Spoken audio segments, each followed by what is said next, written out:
Hikaru Nakamura na palaban kay World Champion Gukesh at may nagsabi sa kanilang dalawa na napaka-smooth daw ng naging laban. Nagkapisakan, long game pa lang. Sino kaya ang nanalo? Yan ang aalamin natin. At World number 1 Magnus na palaban naman sa Super GM ng China na si Wei Yi. Yan po ang ating aalamin. Samahan niyo ko. At bago natin muli pasadahan ang mainit na laban ay sagutan muna natin ang palagian nating sinusubaybayang daily puzzles ng bagong Internet Chess Club. Ito po yung iniwan natin kahapon. It's white to play. Congratulations sa mga nakakita ng Bishop E5. Excellent move. Dahil kakapture na yung G7.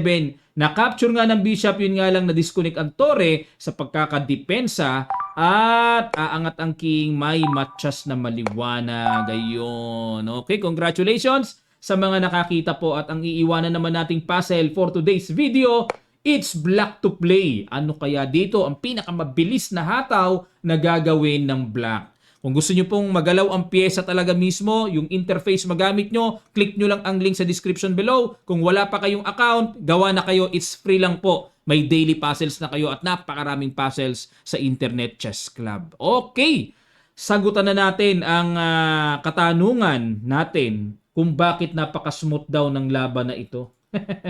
Nag-E4 si Naka, E5 si Gukesh, Knight F3, Knight C6, D4, bihira ng gamitin ito pero legend din po ang Scotch game. Knight X D4, Knight F6, threat ang pawn, Knight C3, depensa, Bishop B4, threat uli ang pawn. Kinakapture talaga yan para madepensahan ang pawn kasi hindi po makaka-Bishop D3 habang bitin ang Knight kaya kinakapture yun sa theory eh. Nag-castling, D5, syempre, control the center, kinapture, hindi pala kinapture, kala ko kinapture. Usually kasi kinakapture lang yan. Pero nag-Bishop G4 muna si Gukesh. F3, Bishop H5. Grabe, gambit yun po na. Bishop G5, hindi naman tinanggap dito ni Naka. Bakit? Ano meron? Halimbawa, kung capturein uli ang libreng pawn sa C6, ano ang gagawin? May Queen D4 check, King H1, kakapturein ang Knight, takes, Queen takes C3. Yung ganitong linya. Pag nag-Rook B1, tapos magbi-Bishop G6, mababawi din naman ang pawn sa C6 at lalabas maiiwan ay Knight versus Bishop. Ayun, grabe, malalim ang diskarte ni World Champion. Nag-Bishop G5 at kumapture sa D5, kinapture na po ang Knight. Okay, Queen takes. Uy, may Knight takes dito may check naman.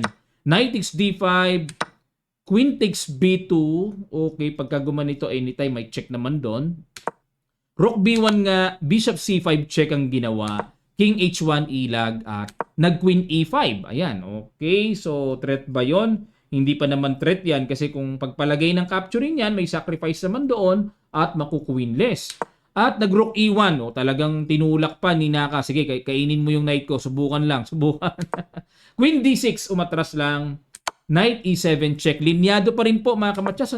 Talagang bookline na bookline. Queen E2. Ayan, para may threatening Queen E4. Ganon. Rook B8, tinapatan. At yan ang novelty na lumalabas dito mga kamatsas. Ang old lines na palagian ay Bishop G6 at Rook A E8. Yan ang palagian. Okay, ngayon tingnan natin ang new move na ginawa ni Gukesh. Rook B8. At nag-Queen E4, okay, may ulo, hinarangan, obligado, capture, ayun, na bad move dito si Gukesh. Dapat daw ang tira H ang pang-capture. Yan naman talaga ang normal, di ba, sa palagi ang pattern pagka nagkakaroon ng capture na ganyan. Pero ito, bakit kaya, no? Interesting, tingnan natin. Nag-Rook takes B8, capture, and nag-G3. Okay, extra pasingaw. Rook F8, another bad move by Gukesh. Bakit daw dyan? Dapat daw is Queen to B6. Naku po, ang hirap makita ng Queen B6. Mahirap. Ngayon, kung i-check doon, haharang lang naman ang Bishop. Baka isipin nyo, Coach, may matcha sa dulo. Harang lang ng Bishop yan. Okay? Rook F8 and King G2. Dito, opposite colored Bishop. Usually, pag opposite colored Bishop, napakaraming drawish na nito sa endgame, mga kamatsas. Bishop B6, H4, ayan, para i-H5, atakihin talaga ang H7, at nag-Queen C5, susundot ng check sa F2, nag F4. Okay, kung check man, king H3. So yan po yung mga teknika na, no? Hindi lahat ng mga check ng gagawin sa atin iilagan natin. Pwede ring ipa-check pero pag king H3 wala nang kasunod. Okay? Queen F5. Dahil wala pong kasunod ang check na yan, iniba na lang ni Gukesh.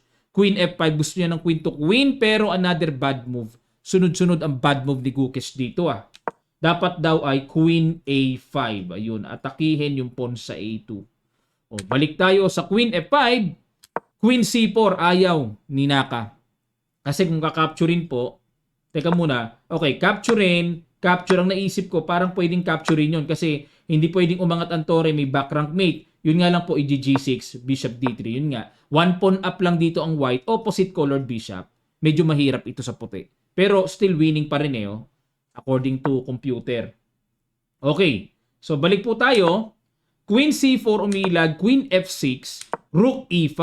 Ayan, at para mawalan ng access yung mga ganon-ganon, pasok-pasok, no, pagpapalakas ng tore, at ito pa rin ang paparating, H5, Queen D6, saan pupunta yan, saan papasok? C3, magku-Queen D4 kasi nakita ni Naka may mga ganon, makikipag Queen to Queen na naman. Queen A3, hanap-hanap ng mga butas-butas, pasok-pasok. King H3 umiwas na para talagang malayo sa mga patamaan ng mga pasok-pasok. Nag Queen D6, bumalik, King G2, Queen A3, King H3, Queen D6.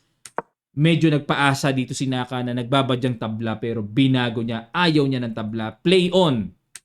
Bishop C5, nag King G2 ulit, Queen B6, King H3, Queen D6 at nag H5 na. Grabe si Naka, no? Paasa yung mga teknik niya. At nag Queen D7 check, King G2, Bishop to D6, Rook E6. Ayan na nga. Ang ganda kasi ng pagkakapwesto ng Bishop at Queen eh, no? O ayan, no? Talagang ang ganda ng H5, Rook F6, Rook E8 check, harang, and nag Queen A8 threatening para capturein, at nag Queen D6 depensa lang, and nag Rook D8. Paalis muna sa Reyna, Queen E7, at kumapture na, capture, nag Queen to C8. Ayun, para susundot ng check dyan. Imagine niyo po King G8 at lalandingan ng Bishop. Napakaganda ng attacking gagawin. Nag Queen to C5 para kung mag Queen H3 may sagot, pangharang. Pero nag Bishop E4 muna. Grabe, para ma-secure muna ang diagonal na walang mga check-check. Okay, at malalim yung Bishop D5 din Naka. G5, ayan. Kung check man dito, nasa isip dito ni Gukesh, haharangan lang niya ng tore. Pero kinapture lang ang pawn at nag-Queen F2 check. Ayan. Dito, mga kamatsas, bakit kaya hindi, bago natin tignan yan, ano, bakit kaya hindi naman kinapture, hindi binawian, bitin po kasi ang bishop. Okay, para maliwanag po, no? Kaya inignore yan at chumek, King H3, yun nga lang, nag-Rook F7. Yun nga lang, na-realize dito ni Naka na mauubusan ng check eh. Kasi halimbawa, pag checkin na ganyan, Bishop G2 lang. Oh. At halimbawa, kung mag-Queen F5 check, yung pangarap ni Gukesh na ma-Queen to Queen, yun nga lang po, pagtira dito ng G6 lang yata eh. G6, sugswang na eh. Parang sugswang na pag ganun. Oh, ayan oh. Tapos Bishop D5, Bishop F7, iyaharang ang Bishop at madidisconnect ang tore sa Bishop. Sugswang talaga mga kamatsas.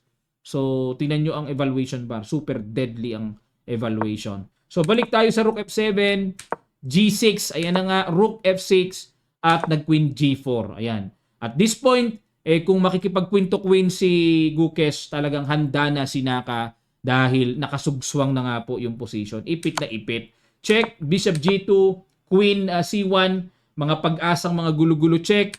O pero sinimplihan lang ng Queen H4, pinaharang, at ang huling bitaw na tira, Bishop D5, sugswang talaga. Hindi na rin makaalis ang tore, kakabantay, makalapit man hindi pwede. Sugswangers, ni-resign ni World Champion. Grabe. Kasi kung kakapturin po yan, King takes H4, wala oh. Walang tira oh. At pagpalagay ng gumalaw ang tore at hindi man gumalaw, eto ang gagawin. Oh, yun pa rin eh. Talbos pa rin eh. O kung wala sana tong pawns na yan, pwedeng i-sacrifice kasi mai-stalemate. Kaso marami pong extra moves ang black kaya hindi pwedeng makakuha ng stalemate option. Okay, ngayon naman mga kamatsas, Dako tayo sa bakbakang world number 1 Magnus and Wei Yi. Umabot na sila ng Armageddon mga kamatsas, tabla ang kanilang long game. White dito si Wei Yi, mas twin situation kay world number 1. Nag E4, E5 si Magnus, Bishop C4, Bishop's opening ang ginamit, Knight F6, D3, C6 para sasalubungin kagad ng D5, nag Knight F3, Bishop E7 at kinaslingan lang. Dito mga kamatsas, nagkarga ng trap si Magnus na kung mapukaw sa pawn na libre, mayroong Queen A5 check, huli kagad ang Knight. Okay? Trap po yan, trap. Kaya dito ang ginawa ay nagkasling lang, D6, dinipensahan na, C3, Knight BD7, Rook E1, at nag-Knight F8. Alam nyo naman si Magnus, pag naglaro ng opening, talagang gusto niya laging may kasiyahan, may bago. Tingnan nyo naman yung Knight F8. Queen B3, napansin dito ni Wei Yi, teka muna, ba't hindi ka nag-castling? Nag-Queen B3, pinatungan ng atake ang F7, at yan ang lumalabas na novelty. Knight B dito po ang nasa libro, Bishop B3, Knight G5, Queen B3, bagong tira, novelty ang ibig sabihin mga kamatsas. Knight E6, hinarangan at nag-D4, para bakbakin kagad ng atake ang sentro. Queen C7, dinipensahan lang ni Magnus ang pawn E5 para solid. At Knight BD2, castling, Bishop F1, ayun, at nag-Rook E8, A4, okay, mag-A5, mukhang kakainin ng queen side. A5, Knight C4, at kumapture sa D4. Knight B6, diretso ng atake, Rook B8, at nag-C takes D4, okay. So dito po ay kitang-kita medyo pit-pit ang naging depensa ni Magnus. Pit-pit oh. Napaka-spacious, ang daming space ni Wei Yi. Kinapture na po ang bishop at nasa kamay na ng puti ang bishop pair at nag-bishop D2. Okay, develop lang, target sa A5 at nag-queen B6. Queen to D3. Mukhang pakain ito pero sasalubungin ng tore, no? Nag-D5. E5 lang at nag-Knight E4. Okay, pasok. Bishop E3, Bishop E7 at dito nag-Rook ED1. Okay, islog lang. O kumbaga parang abang-abang lang si Wei pero unti-unting umaayos ang pwestuhan ni Magnus. At nag-Queen B1. At dito po kitang-kita sa time. Tingnan nyo sa time control. Lamang na si Magnus. Draw nga lang kailangan ni Magnus for this Armageddon game So, lamang pa sa oras ng malaon. Bishop B5. Hindi pinansin ang pawn sa C5 at ginamit ang malakas na square. Capture, Bishop C5. Siyempre, draw lang ang kailangan So, palit-palitan lang po yan. At nag-Queen to D3. Dinipensahan ang Bishop at nag-G6. Extra pasingaw muna sa King.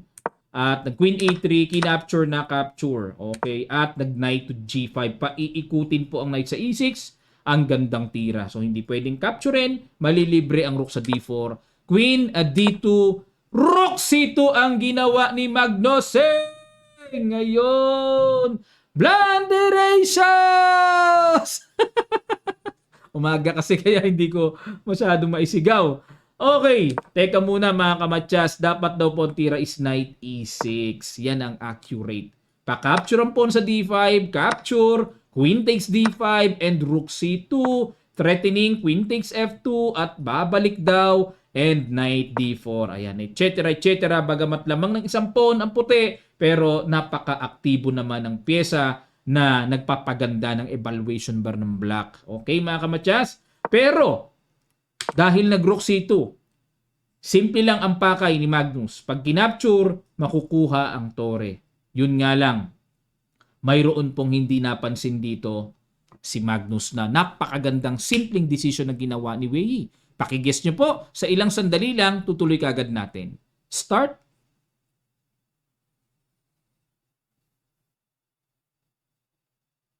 Maraming salamat mga kamatsa. Simple lang pala. Blunderate kasi capture yung knight. 10 bits ang tore. 10 bits. Bitin. Kinapture na lang yung pawn dito. Kasi po kung kakapturein ang tore, simpleng kakapturein lang yon check, King G7 and then Queen F6 check with tempo, nakadepensa na kagad sa pawn at maliwanag na lamang ng isang pyesa ang puti. May extra bishop eh. So, wala na po pagkaganyan. Losing na yan. Okay, balik tayo. Pero nag-rook takes F2. Ayun, dito po mga kamatyas. Another brilliant naman ng binitawan. Grabe ang nakita ni Wei. Kinapture pa yung tore. Capture and then takes. Grabe, ang daming pyesa. Tiniret ang pawn sa E5. So, may mga check-check threat. Kinapture lang. Queen B6 checking E2. So, wala nang check. Napakaraming pyesa niyan. Dalawang tore, isang bishop. So, susundot ng mga check-check. At nag-rook D4 para walang mga gulo-gulo. Chumek dyan. Angat lang. Okay, King G7. Bakit po? Kung capturein ang pawn sa B2, ang gagawin daw mag-rook dito lang. Okay, pag chumek doon, gaganon lang. Okay, so dito kasi dapat ma-safe yung king eh. Mawala ng check talaga para walang mga gulo-gulo. Okay, pero mahirap pa rin to sa puti ha. Hindi pa rin ganun kabiro ang proseso. King G7, H3, H5, Rook D7. So threat ang pawn. G5, Bishop C4. Ayun na nga po. Ang unti-unting mga gapang ng capture. Pinakapture na King D1. Walang check pero bagsak din naman ng F7 eh. Queen H2. Hanap-hanap si Magnus ang kalikalikot. Binounderihan ang Black King. Sige, sa'yo na yan. Sumik muna. Ayun, may pantago. May kwartong nakita eh. King F8. Ayun. At wala na. Check. Ayun. Rook G6. Threatening matchas doon. Kung makapture man or mag-check man, isang baba lang, wala nang kasunod. Pero paano pipigilan ang paparating na Rook G8 matchas? What a game by Wei Yi. Grabe. Naipanalo. Blunderacious. Nasobrahan si Magnus sa mga laro-laro. Pinaglaruan ba naman si Wei Yi? Ito po ang standing nila after round number 8. Ayan. Sino ba ang leading? Leading pa rin si Fabiano Caruana, no? 12.5 pero natalo siya. Natalo ba siya kahapon? Ang kalaban niya si Erigaisi. Natalo siya kay Erigaisi. Kaya napako sa 12 media. Magnus, grabe 12 pa rin, second place pa rin. At malaki pa rin ang chance na mag-champion si Magnus. 0.5 lang ang behind niya kay Fabi eh. Grabe talaga si Magnus, laging nasa taas kahit na natalo na yan ha. Nakamura and Gukes 11.5 points and Arjun Erigaisi 10.5. Wei Yi ang nakasundot, nakapuwing kay Magnus na kulelat, 8 lamang. Pero palagay ko may chance pa rin mag-champion si Magnus. Grabe no, kung ano-ano na nangyari kay Magnus, laging pa-champion pa rin. Grabe namang partida yan pag nag-champion pa, no? Okay, yan po ang ating updates dito sa ating round number 8 ng ongoing Norway Chess. At muli po, pinag-iimbita ko ang aking Kamatcha Super Supporters. Mag-join na po kayo. Click the link sa description below. Nandun po ang details. At every Sunday, live training sa YouTube. 10 a.m. to 12 noon. Kung di man kayo maka-attend, automatic recorded na yon mga kamatyas. Napakaganda, ang dami na pong nagjo-join ngayon. Pasok na po kayo, makijoin na rin kayo at matuto kayo ng mabibigat na opening, detalyado, middle game at end game. Maraming salamat. Magkita-kita pa tayo sa mga susunod pang chess updates.